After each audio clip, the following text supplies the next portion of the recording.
మరి betting apps మీద మీ opinion ఏంటి? బెట్టింగ్ యాప్లో ప్రమోషన్ చేసేవానికి నాకు వచ్చాయి అడ్డదిట్లుగా ఏం తీసుకుని పెట్టే వాళ్ళకు పాపం అనేది ఉండదన్నా అవసరమా. నేను కూడా ఒక యూట్యూబర్నే, మాకు కూడా కొన్ని ఏదైనా ప్రమోషన్లు అవి అడుగుతూ ఉంటారు. మేము ఏదైనా చిన్న ఏదైనా చేస్తూ ఉంటాం, అది జనాలకు పనికొచ్చేది. అంతేగాని దినంబంగా లెక్కించారని చెప్పేసి ఆ బెట్టింగ్ ప్రమోషన్లు, నానాకు చూద్దాం ప్రమోషన్లు అవసరమా వీళ్ళకు? ఏపా యూట్యూబ్లో మచ్చులు వచ్చాడే డబ్బులు, ఇంకా ఆ డబ్బులు చాలాక మళ్ళీ ఇంకా హఠాత్తుగా ఇంకా రాత్రికే ఇంకా అమ్మాని కావాలని చెప్పేసి అన్ని యాప్లు చేస్తూ ఉంటారు. లాస్ట్కి ఏమో పడుతుంది ఇప్పుడు పడిలే నానికి అంతే.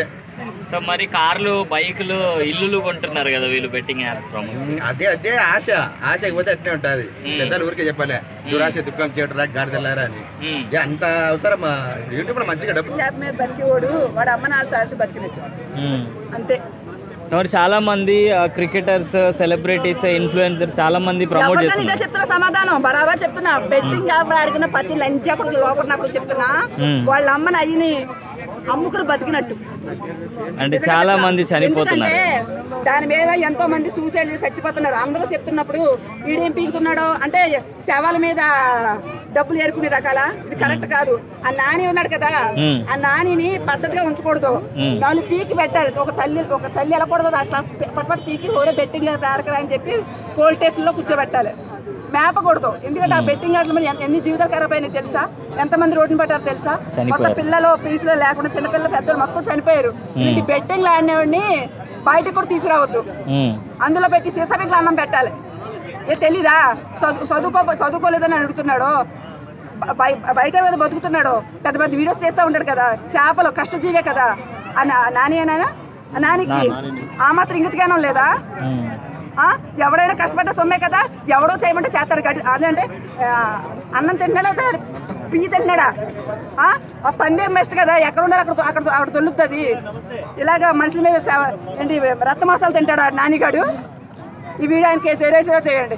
సో మరి ఇవన్నీ ఆగాలంటే ఏం చేయాలి గవర్నమెంట్? ఒక్కడిని ఇద్దరిని ఊరు తీసేయాలి, దైత్యం వదిలిపోద్ది. ఎందుకంటే వాళ్ళు చచ్చాడు కదా, వాడు ఎంత నరకం అనిపించాడు, ఆడు ఎన్ని మాటలు ఉంటాడు. చాలా మంది చిన్నపిల్లలు పెద్దోళ్ళు బెట్టింగ్ మీద సర్వనాశనం అవుతున్నారు. కానీ బెట్టింగ్ ఆడొద్దు ప్లీజ్. పిల్లలు పెద్దోళ్ళు ఏంటి ఎవరైనా సరే పిల్లలు ఆడితే ఏదో అనుకోవచ్చు, పెద్దలు కూడా ఆడుతున్నారు. పిల్లలు చెప్పి వయసులో ఉండి కూడా మీరు ఎలా ఆడుతున్నారు? మీకు ఆమె ఇంటికి లేదా? కుక్కట్లో ఎవడో పైసలు రావో, ఎవడైనా సరే వాడికి తప్పుదామని నెట్వర్క్ వాళ్ళకి లాభం అందరికీ లాభాలే, మీరే నష్టపోయి. అంటే ఫాలోవర్స్ కొంతమంది ఉన్నా కూడా బిల్డప్స్ ఎక్కువైపోయినాయి కదా ఈ మధ్య కాలంలో, ఇన్స్టాగ్రామ్ కానీ ఇన్ఫ్లుయెన్సర్స్ అని చెప్పి. మళ్ళీ మాలాంటి ప్రైజ్లో ఉన్నంత వరకు అలాగే ఉంటుంది. మరి మాలాంటి పిచ్చోళ్ళు అనుకో, పిచ్చి ఉన్నాను అంతసేపు అలాగే ఉంటుంది. ఫ్రీగా డబ్బులు వచ్చే కుక్కట్లో డబ్బులు వచ్చేయాలంటే అట్లాగే జరుగుతుంది. అలా రాదు, అలా చేయకూడదు. కష్టపడితేనే డబ్బులు వస్తాయి. అంతేనా? కష్టపడాల్సింది అంటారా? సూపర్. సో మరి బెట్టింగ్ యాప్స్ మీద మీ ఒపీనియన్ ఏంటి? ఎంతోమంది సూసైడ్ చేసుకుంటారు. యూత్కి నా కొడుకులు బెట్టింగ్ యాప్స్ ప్రమోట్ చేసి ఎంతోమంది దొంగరాములు నిజంగా ప్రమోషన్స్ వాళ్ళు చేసి వాళ్ళు మంచిగా బాగుపడుతుంది. తప్పితే ఆ బెట్టింగ్ షాప్స్ ఓపెన్ చేసి మేము ప్రజలు ఎంతోమంది యూత్ ఎంతోమంది చాలామంది మా సొంత అన్న గిట్ట నిజంగా ఆ బెట్టింగ్ షాప్ని ఎవ్రీడే ఆడకపోతే అదొక వ్యసనంలాగా మారిపోయింది. మా ఫ్రెండ్ ఒకడు ఒక నైట్ 50,000 ఒకటి ఓన్లీ ఒక నైట్లోనే 50,000 ఎగరేసింది. ఏదో బిజినెస్ పెడదామని తెచ్చి ఇక్కడికి 50,000 తెస్తే ఎవరినో అడుక్కొని ఏదో చేసి అప్పో సూపర్ చేసి తెస్తే నైట్ ఎగరగొట్టేసి. సో బెట్టింగ్ యాప్స్ ప్రమోట్ చేస్తారు ఎంతోమంది, కానీ కొంతమందినే పట్టుకున్నారు. కానీ వాళ్ళని ఏం అసలు గవర్నమెంటే ఇచ్చింది కదా, సో గవర్నమెంటే సహకరిస్తుంది కదా దీనికని వాళ్ళు అంటారు. మళ్ళీ బెట్టింగ్ ప్రమోషన్ చేస్తుండ్రు, వాళ్ళే మాకు లీగల్గా ఇచ్చిండ్రు, అందు గురించి మేము ప్రమోట్ చేస్తున్నాం, మాకు డబ్బులు ఇస్తుండ్రు అని. దొంగ అది ఇప్పుడు గేమ్ ఆడినా గిట్ట మనకు డబ్బులు వస్తే, గేమ్ ఆడితే డబ్బులు వస్తాయి అని వీళ్ళు అంటారు, కానీ డబ్బులు రావు. అట్లా వస్తే ఎప్పుడూ అందరు బాగుపడుతుండే కదా. ఈరోజు బెట్టింగ్ యాప్ ఎంతోమంది ప్రమోట్ చేసి దాన్ని ఎంతోమంది జీవితాల మీద వీళ్ళు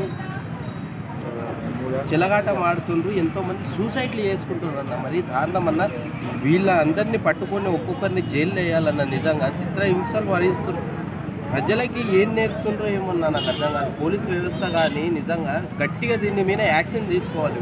కంప్లీట్ ఫ్యామిలీ సూసైడ్ చేసుకున్నారు చాలామంది అన్న, ఎంతోమంది డిప్రెషన్లోకి వెళ్ళిపోతారు. ఒక్కొక్కరు కిడ్నీలు అమ్ముకునే వాళ్ళు ఉన్నారు, నియంత్రించాలంటే ఏం చేయాలంటారు? నిజంగా వీళ్ళని జైల్లో వేయాలి. జైల్లో వేసి ఇటువంటిది ప్రమోట్ చేయొద్దు, మంచిది ప్రమోట్ చేయాలి, మంచి దానికి ప్రమోట్ చేయాలి. దీన్ని ప్రమోట్ చేసి మా జీవితాలు పోయి మా జీవితాలతో చెలగాటం ఆడుకొని వీళ్ళు మా ప్రాణాలు కోల్పోతున్నాయి, కిడ్నీలు అమ్ముకొని ఎన్నెన్నో అమ్ముకొని వీళ్ళు ఎంతో బాధపడుతుండ్రు. ఈ రోజు బయటపడ్డది, ఈ రోజు యాక్షన్ తీసుకుంటారు పోలీసు వాళ్ళు. ఈ నాని అనే అబ్బాయి ఉన్నాడు, ఆయన నేయడం అని ఇంకో ఎంతో మంది ఉన్నారు. నాని అనే కాదు, ఒక్క అబ్బాయి అనే కాదు, ఎంతో మంది ప్రమోట్ చేసారు, ఎంతెంతనో ప్రమోట్ చేసిండు. ఏవేవో బీరి సీసాలన్నీ పగలగొట్టి, ఐఫోన్లు పగలగొట్టి, చూడండి నాకు డబ్బులు వస్తున్నాయి మీడి గిట్ట ఆడండి అని. సరే వస్తుందేమో అని డౌన్లోడ్ చేసి మనం గేమ్ ఆడితే లేదు, ఏం లేదు అక్కడ. ఇటువంటి పరిస్థితిలో ఉన్నాము. వీళ్ళందరినీ ఎవరైతే బెట్టింగ్ ప్రమోషన్స్ చేస్తుండ్రో వాళ్ళందరినీ జైల్లో వేయాలన్నా నిజంగా ఇంకోసారి ఇటువంటి చేయకుండా మంచి ప్రమోషన్ చేయాలి, కానీ ఇటువంటి ప్రమోషన్ చేయకుండా వాళ్ళని పోలీస్ వ్యవస్థ గట్టిగా వార్నింగ్ ఇవ్వాలని కోరుకుంటున్నాను.